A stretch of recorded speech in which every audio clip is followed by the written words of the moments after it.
Tracy Tully, and you're listening to Tracy Tully Talks at bbsradio.com, the place to be right now, streaming live with another 60 minutes of thought-provoking topics, sharing with you conversations that are relevant today, tomorrow, and in the future. Join me each week on Thursday mornings at 10 a.m. Australian time, AEST, 5 p.m. Wednesday PT. Hello, Los Angeles. If you miss the live show, jump onto your favorite podcasting platform and you'll find me on Tracy Tully Talks. We do have some adult language, so if you have some little ones around, pop on your earphones. And it's Tracy Tully from Tracy Tully Talks, and I welcome everyone today. In our studio, we have a fabulous new guest, and her name is Dr. Geneva from Detroit in the US of A. Welcome, Dr. Geneva. How are you today? Tracy, hi, how are you? Thank you so much for having me here this bright morning, though I know there's a time difference between us, but that's the only thing between us. I am so much looking forward to the conversation where we can share so many things in common. Thank you. And for our listeners today, just some information about Dr. Geneva. She is an impact leadership expert, certified life coach, podcaster, author, and speaker. Dr. Geneva helps women over 50 create next step game plans for living a vibrant life full of passion, fun, and joy. Dr. Geneva's life's work is about inspiring and creating positive individual and community change. So tell me, Dr. Geneva, who is the woman behind the brand name? Well, Tracy, I really think my life journey began as a young child growing up on the East Coast of the United States, along the Jersey Shore, by the beach. I mean, I could wake up in the morning, step out of our home, take a real deep breath and smell the salt water. It was just a phenomenal experience growing up, but in a very, very small town called Neptune. And I had a great childhood, but my sister and I used to always believe that the adults had meetings on us because they seemed to know everything about us and always gave us this endless advice.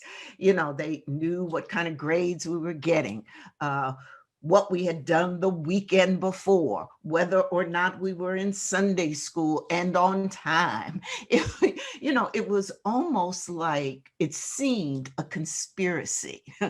And my friends and family and everyone seemed to be in it.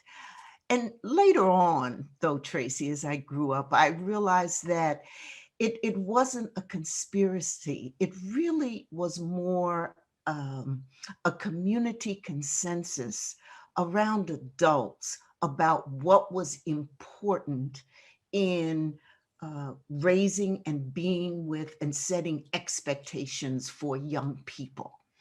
And and they were caring about us, and everyone from the janitor to the man who ran the candy store at the corner, they knew about us, they cared about us, and they were always very articulate about, what their expectations were, and they wanted us to do good, and we felt it.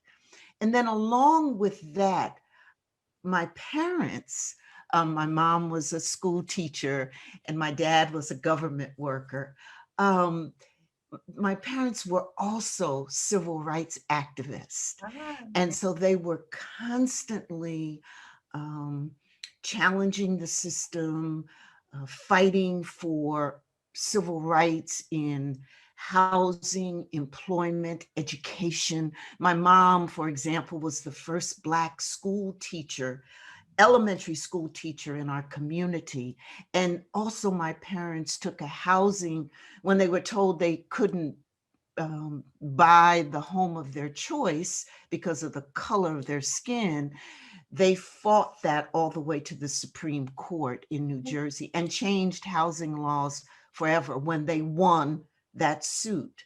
So the combination, Tracy, between civil rights activists as parents and always looking at that, seeing that activism and leadership, and growing up in a community of caring adults really shaped me and my career.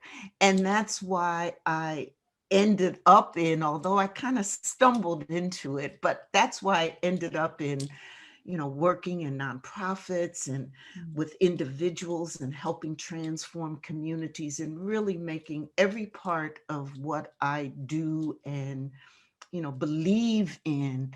And that is that everyone has the opportunity to do and live their best life, and everyone can.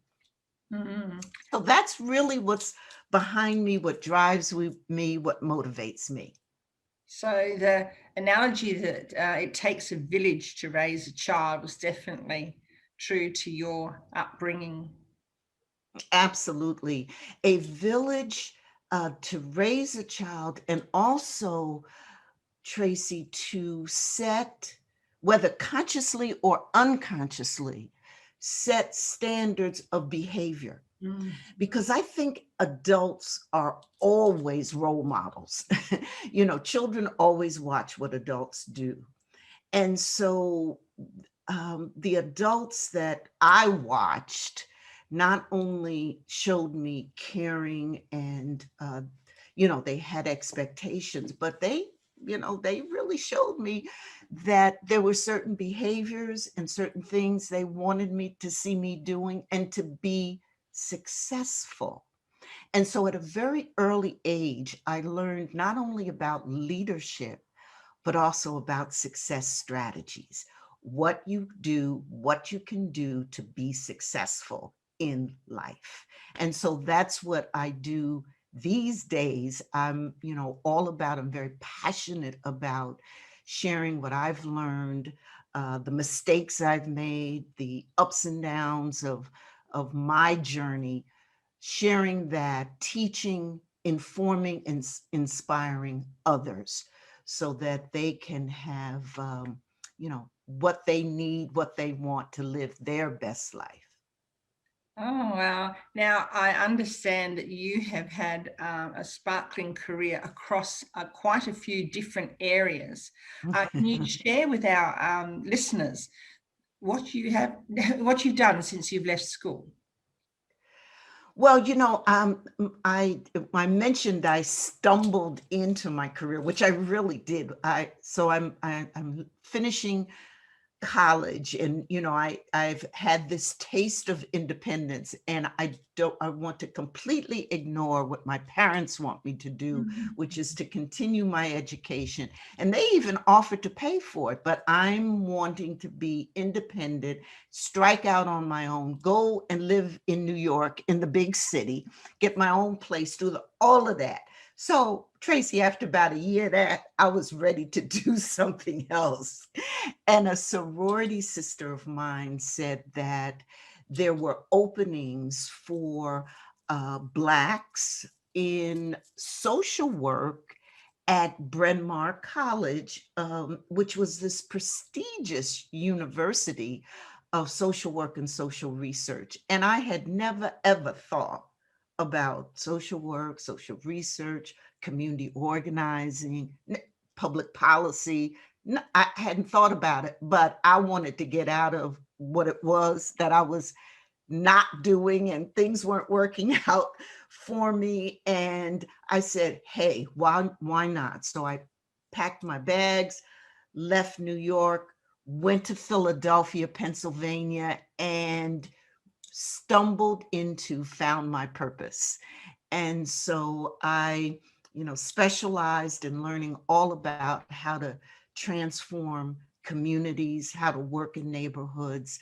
My first real job was working with street gangs in Philadelphia. And working with them so that we could help, help them turn around their lives, but yet, work directly with them so we could build on their expectations, build on their strengths, and create, just some incredible models of opportunity. And then I met my husband, moved to Philadelphia, moved to Detroit from Philadelphia, and went into the United Way. So I don't know if you have a United Way structure where you are, but the United Way is this huge organization that helps people,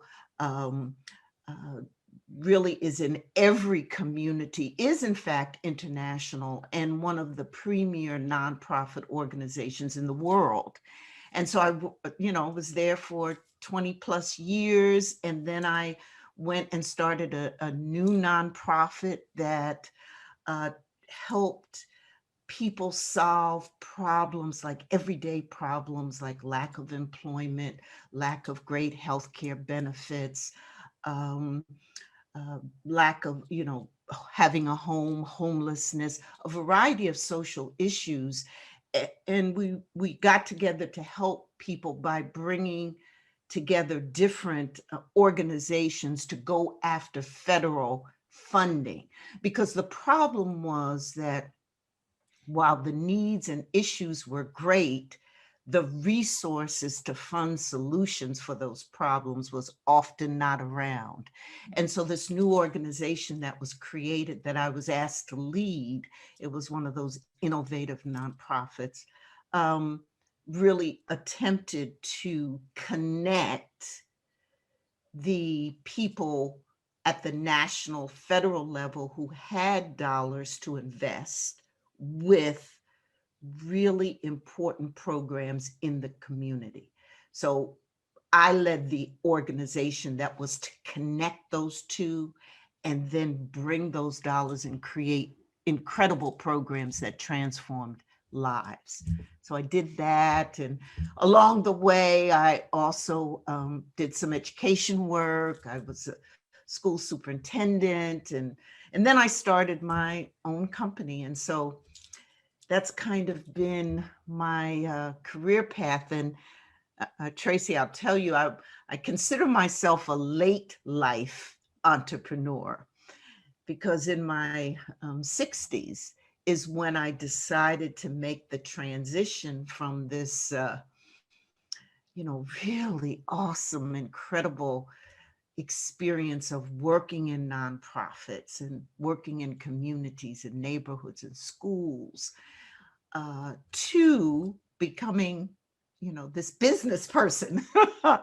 And I did it because I wanted to, frankly, have my own platform to really expand my message, to expand the work that I had done, to leverage all that I had learned, and to just help many, many more people. And I thought that being an entrepreneur could help me do that. And Tracy, about so 2.5 months after I hung out my shingle, my husband was diagnosed with cancer.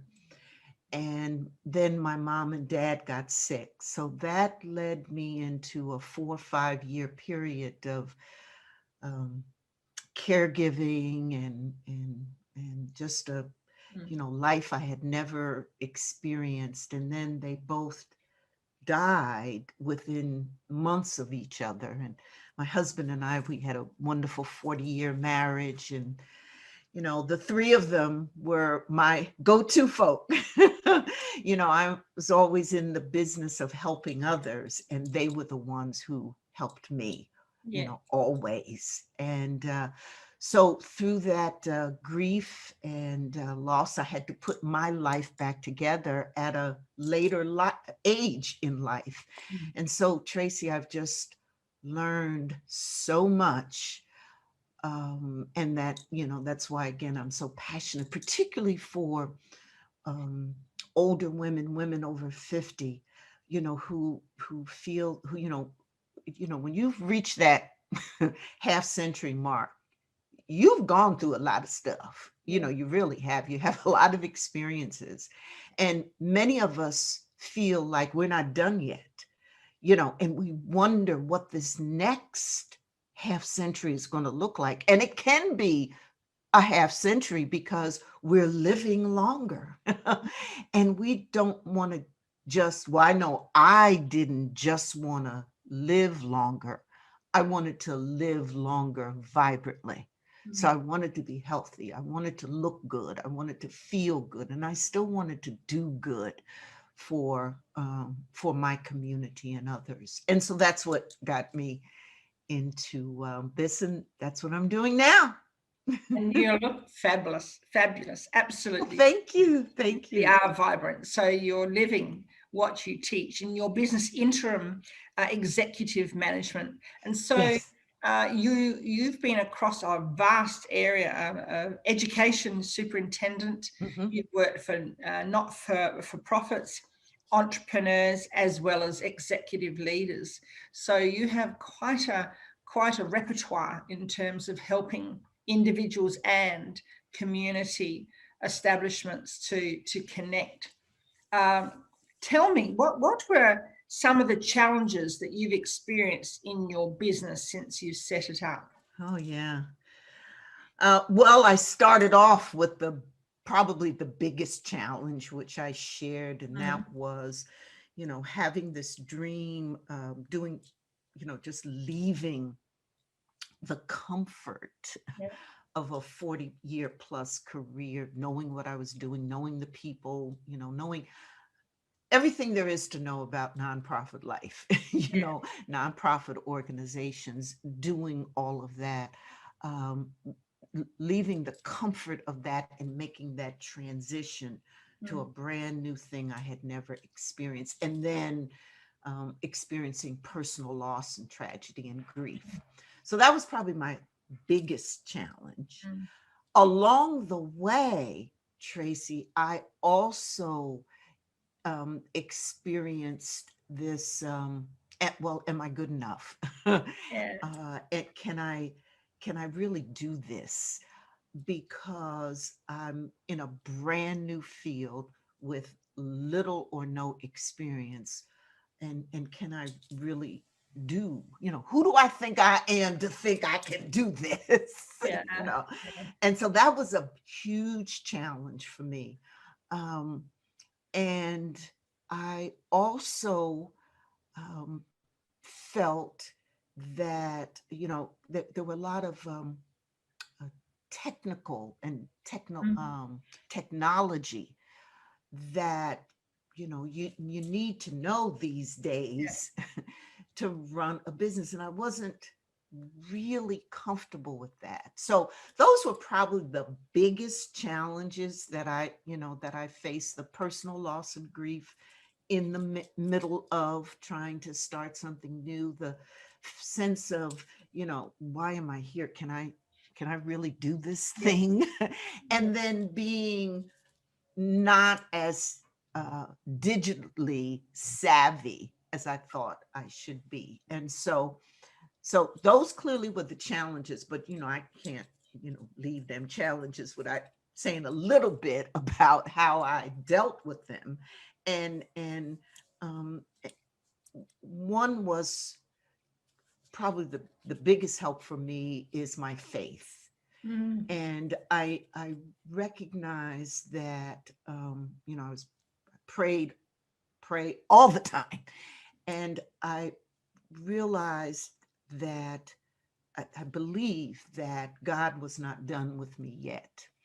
And one night, um, Tracy, when I was feeling real low, you know, it was many nights of that, I was on my knees and I had the obituaries of my mom, my dad, my husband, just on the floor. And I was just literally sitting on the floor and just crying and all that. And I looked at their obituaries and I see that what they each have in common, besides, you know, loving me, was that dash, you know, that horizontal stroke yeah, between when, you're born and when you leave this earth. And it was that dash, Tracy, that gave their life meaning. That's what I remembered, what they did in that dash.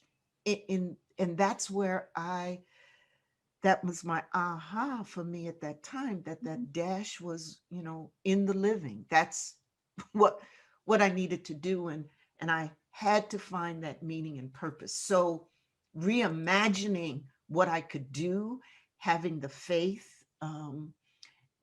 helped me. And so finding purpose, reimagining myself and finding purpose was, a big part of what I did. The other thing that helped me was to realize that, you know, I thought I didn't have any skills to be a Ah, businesswoman, but when I stopped and thought about it, the nonprofits that I ran, mm, they were small businesses.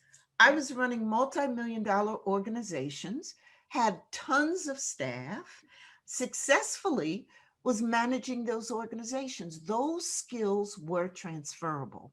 And one of the things I say to women is that always have an inventory that's a living inventory of your assets and your skills and your accomplishments.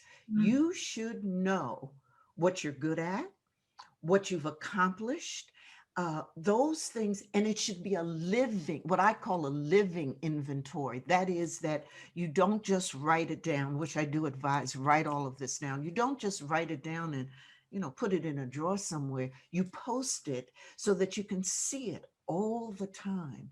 And so when I discovered that the the things that I did, like I know how to manage employees. I know how to read a financial sheet, financial report. I know how to collaborate and to build teams and to those things I do know. And those things are what the experts in businesses say you need to know. I certainly know how to put together a plan because that's what I did. I know how to create vision because that's what I did. All of those things are in fact transferable. And then finally, with the digital divide, lack of technology skills, you know what I did, Tracy? I just figured, well, I'm just going to have to learn it. I can learn it, and that's another thing that I say to women. I believe that, the learning comes outside of the comfort zone. So we got mm. to be uncomfortable and all of that so we can learn new things. So I went to the best teachers in the world, my children, who are obviously all younger than me, and said, y'all gonna have to teach me this. And they did. They, put me on this, they put me on Facebook, they put me on LinkedIn, they did the Instagram. Now I ain't done the TikTok yet, Tracy. And I don't know if I am. But they put me there, and they, and the questions. And in the beginning it was very scary. I and then I couldn't understand how you could go on social media and tell all your business. I just, because I come from a generation that, as a baby boom generation, that's just not necessarily what you do. But I learned about how it's an exquisite way to reach people and communicate your message to hundreds and thousands of people. And so finding the value in those things work. So those were some of the challenges, and then some of the things that I did or used to try to overcome it. Learning every day, which is the other thing. I'm constantly, when I run into people, I'm constantly asking questions so that I can continue to learn and be a lifelong learner. It's a wonderful world we live in. I'm a baby boomer as Yes. well. I can hear what you're saying, having come out of a career of almost 40 years in education, and Yes. and you've experienced it all, and the fact that someone leaving that very comfortable life of a very extensive career, and looking to go out on their own in this big world can be quite overwhelming, can't it? It's Uh-huh. quite And frightening scary. and scary. And you mentioned Yes. that you've you can read a budget sheet, you can run management, employees, and plan, and you talk about having a living document with all your skills and your knowledge, and being a lifelong learner. And this is a lot of information that many women over 50 neglect. They don't realize that they actually do have it all, and they need someone like yourself That's right. to bring it out, isn't it? Yeah. Yes, you're right. We got it all. Yeah. I mean, we do. I mean, when you think by the time you in your 50s, you know, you've experienced. And if you're here, you've come through it. Yeah. So if you can, and that's what we all want. We want to be here. And when you think about it, and so sometimes, and you need to create again that living list of your skills, and the other thing, Tracy, your accomplishments. Because if if you've lived this long, you've achieved some stuff, whether it's with your raising children, doing great projects, doing career, planting gardens, growing vegetables. If you have a skill in that, and you've grown a garden that people have come and admired it, so you've accomplished that. The things, we've done stuff. If we this age, we've done stuff. And so to put together that living list of accomplishments, and really, Tracy, taking the time to actually write it down and post it so that you can see it and display it, I think is a big thing. I also think, um, particularly at this age, there's two other things I think are very important for women. One is we need to make sure that our finances are together. Yeah. Okay.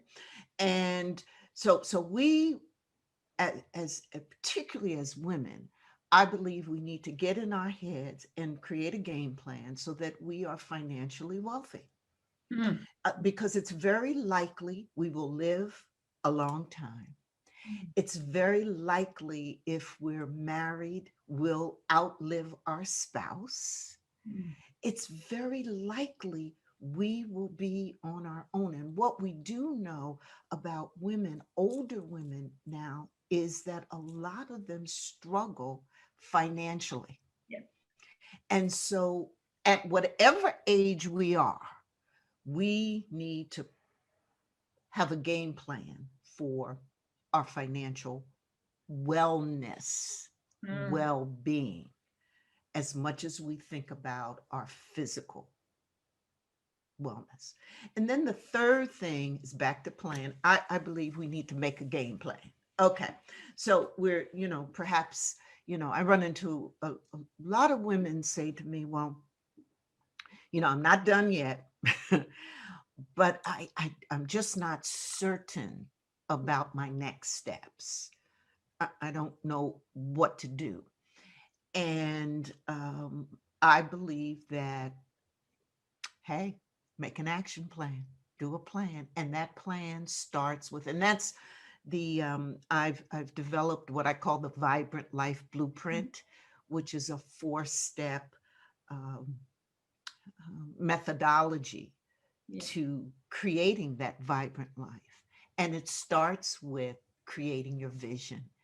And a lot of women say to me, create a vision, what does that mean? And oftentimes it is imagining or reimagining what it is that you want your life to look like, on an everyday basis in the next few years, in the next 10 or 20 years. And you can right here, right now, at any point, at any age, think about that and imagine that and work towards that, which is really why I talk about an action plan, not just a plan, but something that you actually activate so that you have actual steps, strategies that will get you to whatever your ideal life is. And so I think it's very important for us to have action plans, and they can be flexible. They can change, and usually at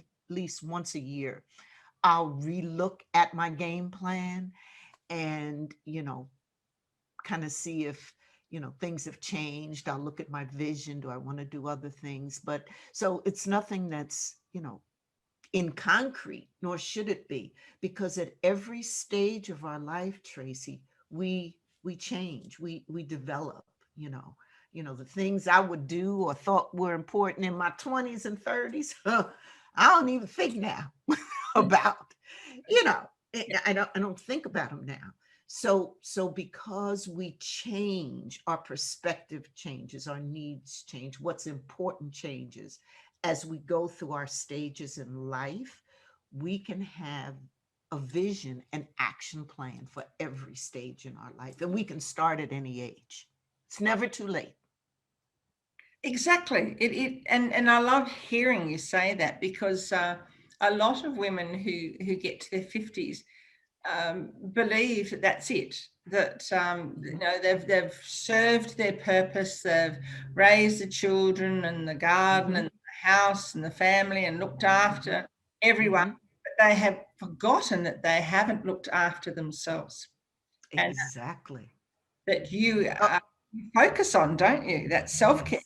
Yes. Yeah. That is, that's right. That's exactly, you hit it right on the nose. And in fact, many women say, after they done all that, they look around and kind of, try to figure out, well, what am I supposed to do now?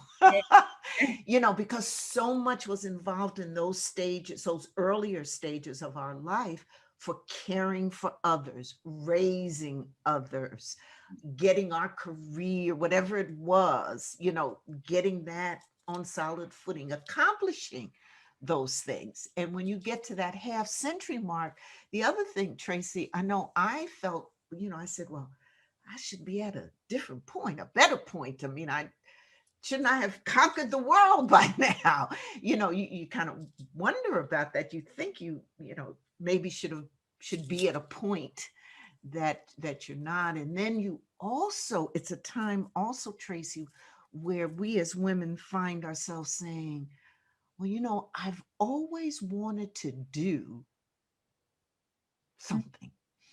And, you get this itch to do that thing. And you know what? This is the perfect time to do that. And again, putting that in your game plan can help you get there. So as you're thinking about or reimagining your purpose, etc. So you're right. Starting with purpose, we need to make sure that we understand what our purpose is, the meaning of life. As I discovered mine when I looked at that dash and recognized that, my life wasn't over. I'm not done yet. And I can make contributions. And you know what, Tracy? I feel right here, right now, I really am. When I say I'm living my best life, I really mean it. And, we use that phrase a lot. And, you see it in Facebook and on social media, and it's like a meme and a caption, live your best life. And there's songs about it. But what does it really mean? And I teach women how to define a best life, so that they would do things like imagine what your life would look like on an everyday basis. So we can look a year ahead, 3 years ahead, 5 years ahead, and that needs to be part of the process. But you can also look at what you're doing every day. What does an ideal day look like? And then also, when we're trying to figure out our best life, I think an important component of that is try something new. So this is perfect for women who are reached their 50s or in their 50s or 60s, 70s. do something that you always thought about doing, okay, but didn't try it for whatever reason, but now you can. I remember I always wanted um, a radio show. For whatever I just wanted a radio show. I wanted to get on the radio and talk and everything. And this was before, I didn't even know all the modern stuff. And a friend of mine said to me, well, you should podcast. I said, I do what cast? What you talk about?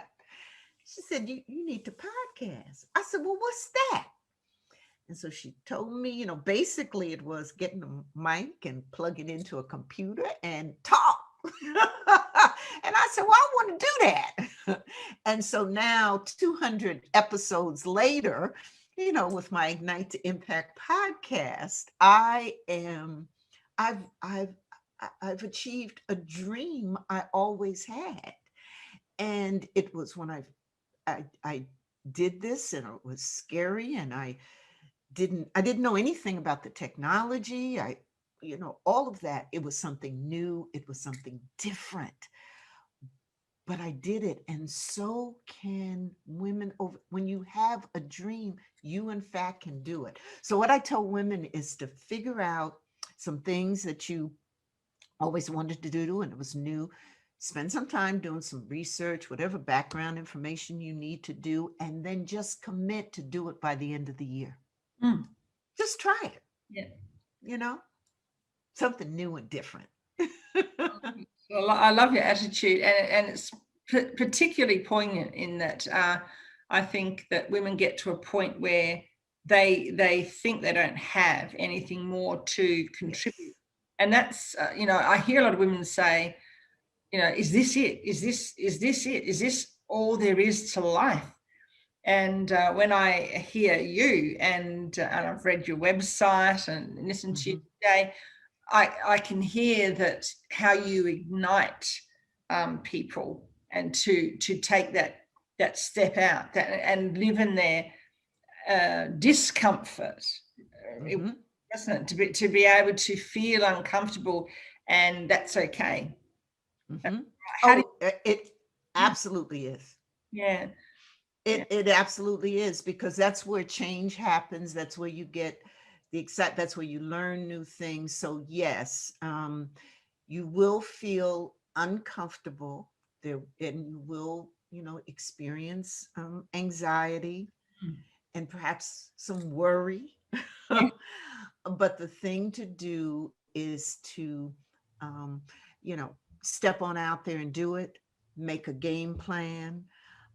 Take a deep breath. That's one of my favorite tips that I give, and that is to pause, take a deep breath, relax, and it's going to be okay. And I also tell women, particularly when we worry about how to do things, that I say, here's what I say, Tracy. First, brainstorm your worries. Yes. Think about all the things you're worried about and write them down on a piece of paper. Okay. Then, when you've written down those worries, organize them into 3 buckets. A bucket of worries that you have full control over, that you could do something about. A bucket that's no control. You can't do nothing about those worries. And then a bucket that's partial. You may be able to do some things. And with the bucket that's got the worries in it, that's the no control, the NC, no control bucket, the best thing to do with that bucket of worries is forget it. Okay? That's simple to say, not easy to do, but forget it. Just forget it. The bucket of worries that you have where you have full control or partial control, here's what I want you to do. I want you to take those worries and I want you to figure out the best case scenario and the worst case scenario for each of those worries. So let's say worried about whether or not you can, start a new career or start a new business. And so the best case scenario for that worry would be that you not only started a new business, but you became a millionaire, you helped hundreds of people, and you got great satisfaction and accolades from all over. So that's the best thing that could happen. Then the worst thing that could happen, maybe you fail miserably and you spend up all your money and you don't you don't even have one client. So that's the worst case scenario. So you figure out the best case scenario and the worst case scenario for your worry.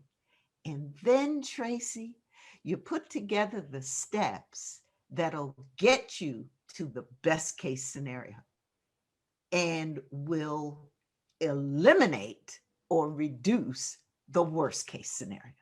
Yeah. So the bottom line is you take what you might be worried about and say to yourself, well, what's the best thing that can happen? And what's the worst thing that can happen? And I'm going to put together some action steps so I can make the best possible thing happen. And I'm going to put together some steps that will make sure that those worst things don't happen. And what it does, Tracy, it just puts you in the driver's seat because it's your life. And you, in fact, can create your best life. What you want, you can create. And that's filling that dash. And I know exactly what you have your birth date, and then you don't have an end date. We all know that that dash in between that you can make happen. And you're the sort of person that will be able to help and advise people in terms of what they can do and how they can do that. So tell me, Dr. Geneva, tell me about some of your greatest achievements in your oh my goodness life. Yeah. Well, I think a 40-year marriage with the most wonderful man ever, who taught me how to laugh, who was always there helping me with my confidence when I doubted myself to the very last bone in my body. He made all that possible. And so that having that once in a lifetime love is a great accomplishment for me.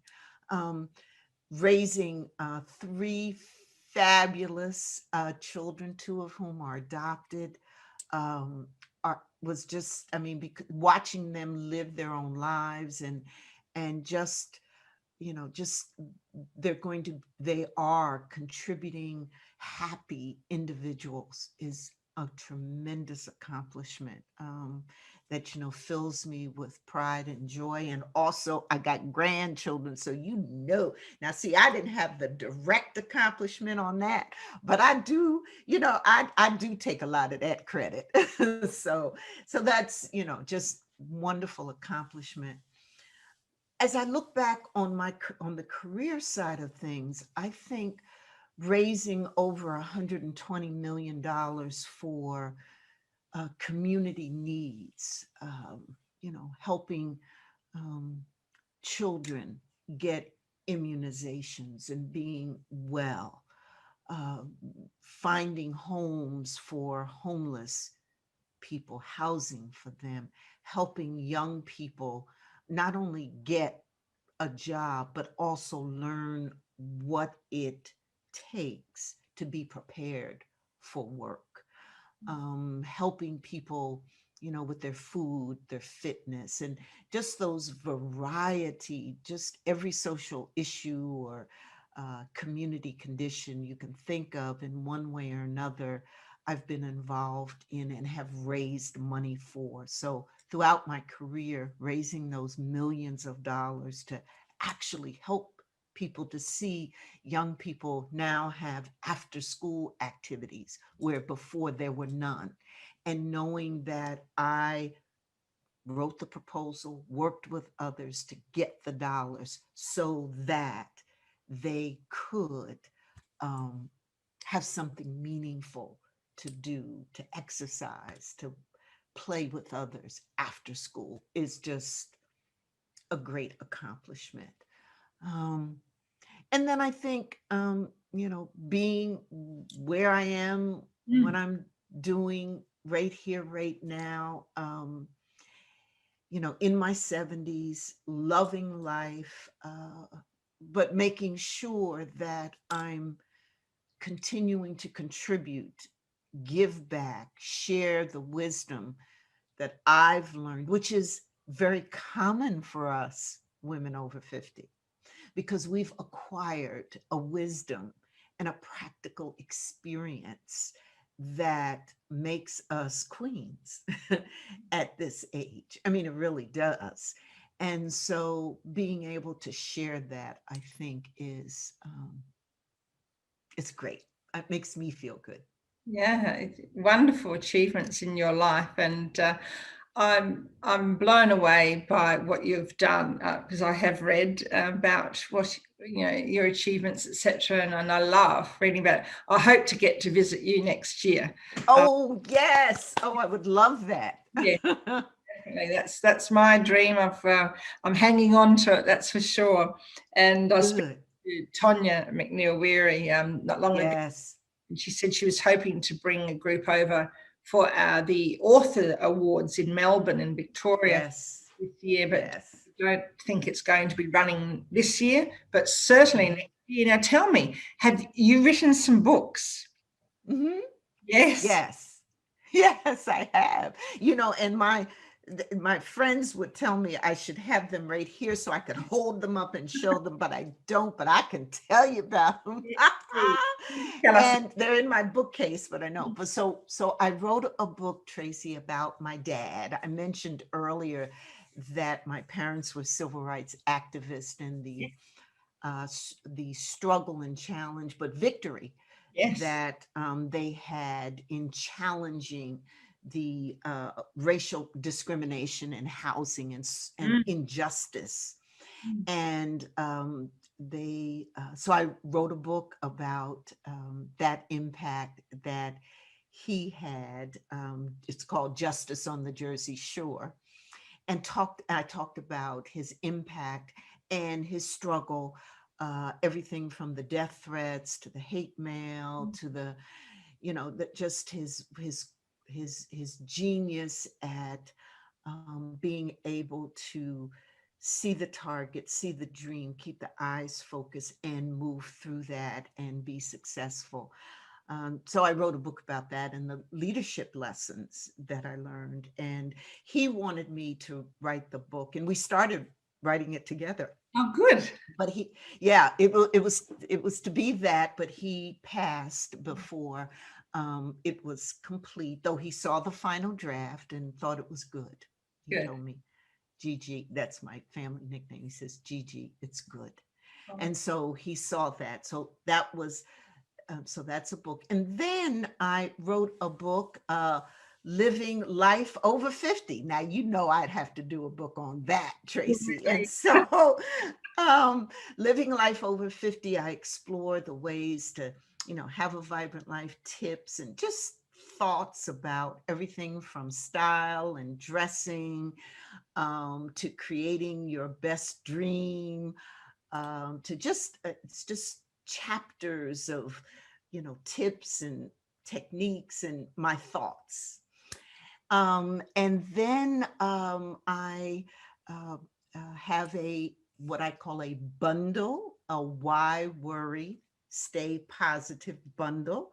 And these are 2 books that I grouped together that talk about, how you can change, how you can really change doubt and worry and fear into excitement in your life. And then the best tips to really stay positive. So it's a combination of, exploring the subject of worry and how it affects us mentally, physically, emotionally, and then what to do about it. What are the success strategies that we can use to do about? So I have those two books. And then I did one on the change strategies that every woman over 50 uh, needs to know, ought to know. And that was fun.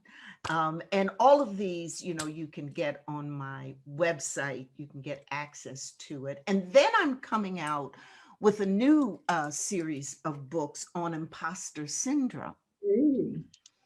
Now, I don't know if you've heard of the term, but it's raging over here in the States. Yeah.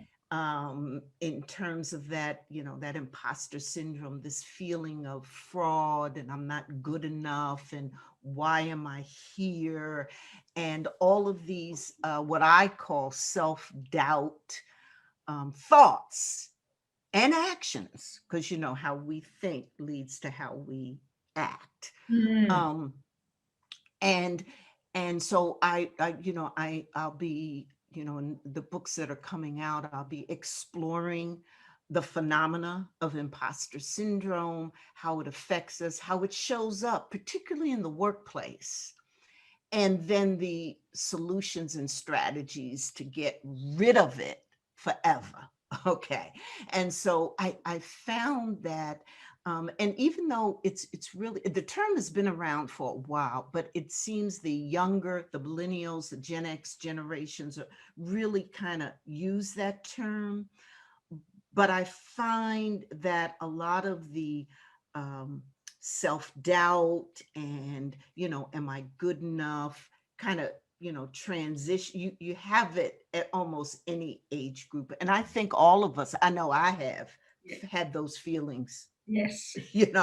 I might not have labeled it. I don't know if I'd call myself a fraud, but I might not have put that imposter syndrome label on it.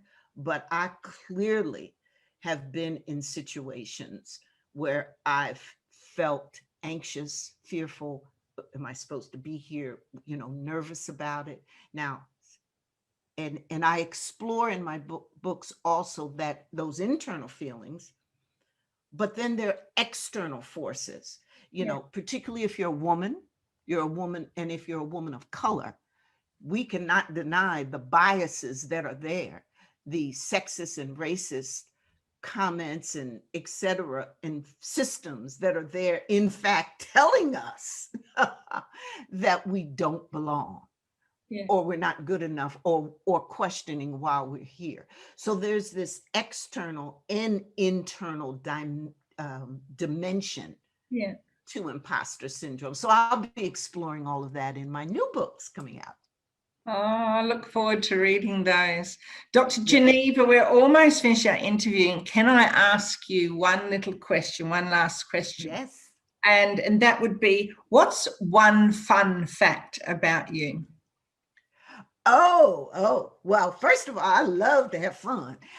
One fun fact maybe is, I love to dance, and I often dance by myself. I mean, I will I do go out dancing, and I can dance and have a ball, but I will turn on the music in my condo, and I will just dance wherever. And I've always done it. I've always danced. In fact, there was this time, Tracy, I was in my, when my husband passed, I brought everybody together in a big house, and, we just kind of lived there for about a year or two together, et cetera. And so my grandchildren are there. Tracy, one day I had turned on the music in my room, and the door to my room had opened, and I didn't know it. I was just dancing and stuff. They had been watching me for about 10 minutes, had taken a video of me having a ball, because I was just dancing and grooving, particularly to music of my day, in the 60s and 70s of my day. I was just having a good time to those oldies but goodies. And, and so it was all fun. Of course, I told them if they ever posted it, we would really have a problem. So it just stayed within us. But, that's a fun thing that I love to do, just dance and have a good time. I also consider myself an amateur photographer. And so I spend a lot of time taking photos, and that's fun too. That sounds great. Well, thank you so much to coming here today and in your morning and my evening. It's awesome. Yes. We can have this connection from so far away. Yes, but we do have, and I just wanted to say, I am so excited about the awards, the awards, and being a judge. And I just appreciate you so much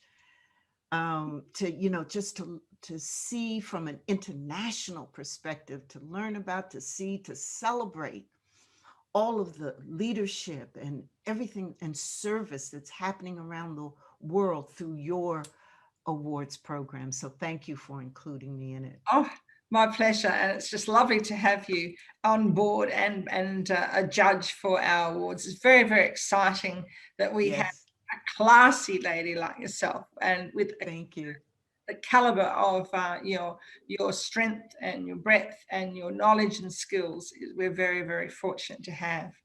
So I'm afraid it's almost time to go. So can you please tell our listeners where they can find you? So your website. Yeah, thank you. You can find me on any social media platform as Dr. Geneva Speaks. Okay, so that's what the young people have taught me to say my handle is. Okay, Dr. Geneva Speaks. Right. My website is drgenevaspeaks.com. Yeah. And so I'm on all social media platforms. I also have a Facebook group, Extraordinary Women Influencers, which you can search for, find, and join. Would love to have you join. All of my books you can find on Amazon by putting in Dr. Geneva or Geneva Williams.